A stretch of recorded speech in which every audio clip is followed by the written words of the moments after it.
سچ ہے، بالکل انکار نہیں ہے.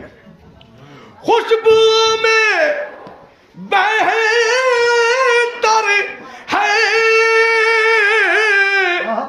ہاں گلاب یہ سچ ہے، اور گلاب سے بہتر آپ کا پسینہ ہے، اور گلاب سے بہتر آپ کا پسینہ ہے. آنکھ بند کر لو تو سامنے مدینہ ہے، آنکھ بند کر لو تو. دیکھیں مہندر سنگھ اشک نے کہا، ابھی انتقال ہوا ہے، بہت بڑے شاعر، نعت کے شاعر مہندر سنگھ اشک، ابھی تقریباً 20 دن پہلے انتقال ہوا. لکھتے ہیں کہ اللہ میری سوچ کو اتنی رسائی دے، اللہ میری سوچ کو اتنی رسائی دے، میں سوچنے لگوں تو مدینہ دکھائی دے. میں سوچنے لگوں تو آنکھ بند کر لو تو سامنے مدینہ ہے، آنکھ بند کر لو تو. اچھا اسی زمین، اسی بحر میں دوسری زمین میں ایک مطلب اور دوسری شعر اور دیتے ہیں کہ صبح آتی جاتی ہے، وقت شام ہوتا ہے، صبح آتی جاتی ہے. دیکھیں آپ کہ صبح آتی جاتی ہے، وقت شام ہوتا ہے، مرضی نبی سے ہی سارا کام ہوتا ہے، مرضی نبی سے ہی. خدا کی رضا چاہتے ہیں دو عالم، خدا چاہتا ہے رضا محمد، مرضی نبی سے ہی. اور دیکھیں مطلب یہ بھی کہ اس کا دونوں عالم میں احترام ہوتا ہے، اس کا دونوں عالم میں کس کا احترام ہوتا ہے. دیکھیں کہ اس کا دونوں عالم میں احترام ہوتا ہے، میرے کملی والے کا جو غلام ہوتا ہے، میرے کملی والے کا جو غلام ہوتا ہے، میرے کملی والے کا. اور دیکھیے عقیدت کا اور ایمان کا شعر، توجہ.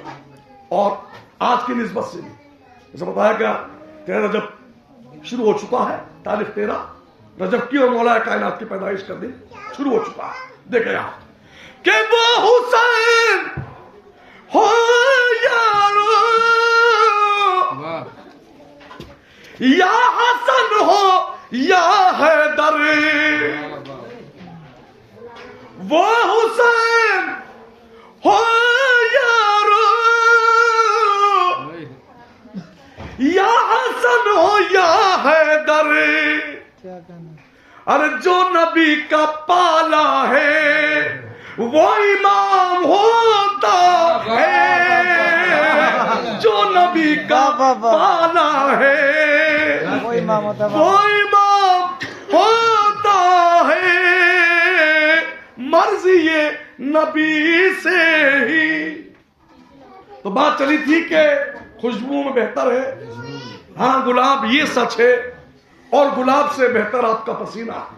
مگر میں یہ کہتا ہوں کہ بے شک لوگ کہتے ہیں کہ گلاب رسول کے پسینے سے بنا، اور اس میں کچھ سمجھتے ہیں کہ رسول کے پسینے کی ہم نے شاید تعریف کر دی، مگر نہیں صاحب، میں یہ کہتا ہوں کہ گلاب تو بہت چھوٹی سی چیز ہے، گلاب تو رسول کے غلاموں کے قدموں سے اڑتی ہوئی دھول سے بن جائے۔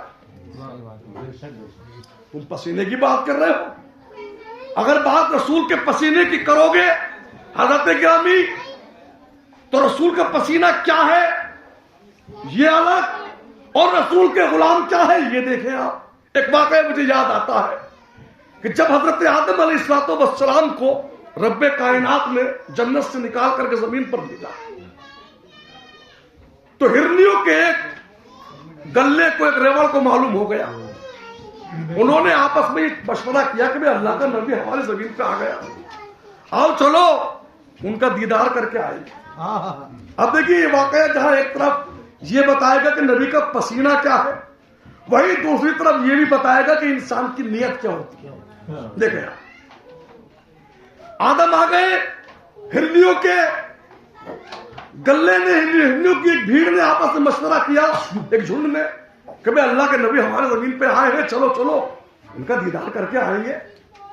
اور یہ مشورہ کر کے وہ تمام ہرنیاں حضرت آدم کی بارگاہ میں پہنچی، جا کر کے آدم کو سلام کیا، ان کا دیدار کیا، آدم نے محبت سے جواب دیا، اور ان سب کی پشتوں پر، ان کی کمروں پر، پیٹھوں پر محبت سے ہاتھ پھیر دیا۔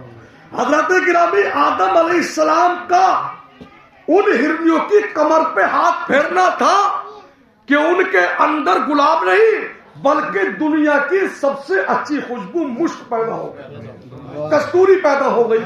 تو اب آدم ہمارے نبی کی غلام ہی تو ہے، بھائی ہر نبی ان کا غلام، تو جب نبی کا غلام اپنے ہاتھ سے چھونے سے مشک پیدا کر سکتا ہے تو کیا نبی کے پسینے سے صرف گلاب پیدا ہوگا؟ نہیں صاحب، شاعر اس بات کو بڑے اچھے انداز میں کہتا ہے اور حدیث کی بھی ترجمانی کرتا ہے اور بتاتا ہے کہ نبی کا پسینہ کیا ہے۔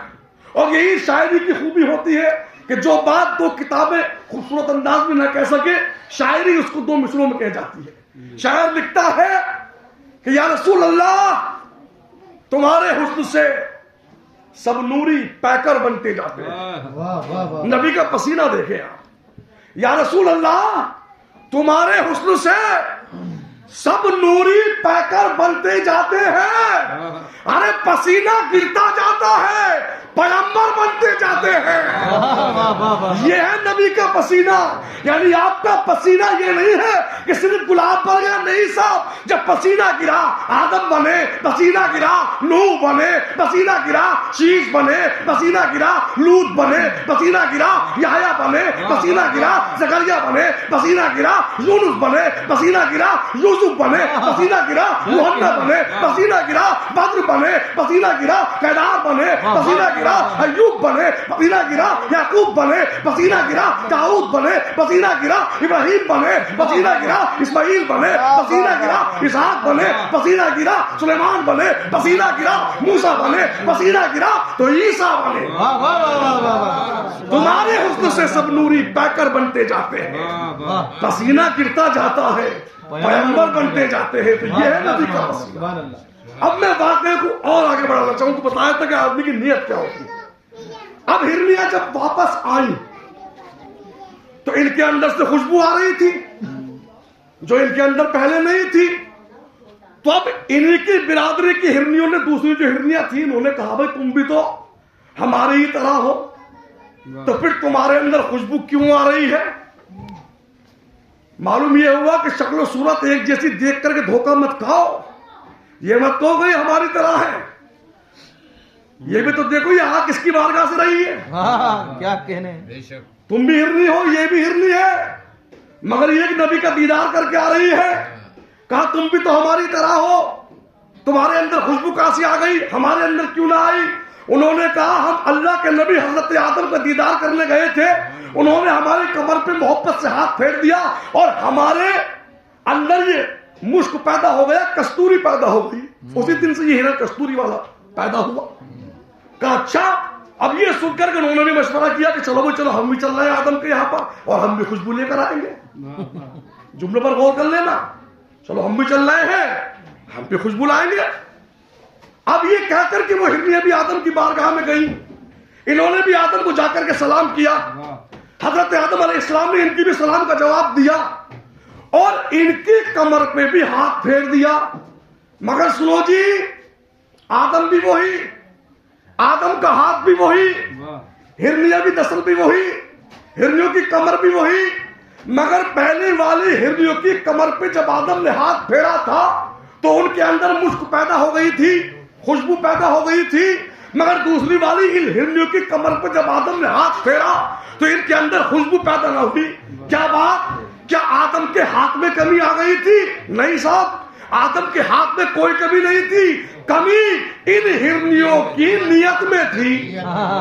کیا مطلب وہ پہلی والی ہرنیاں کیا کہہ کر گئی تھی؟ چلو بھائی چلو، اللہ کے نبی کا دیدار کر کے آئیں گے. وہ خوشبو لے تھوڑی گئی تھی.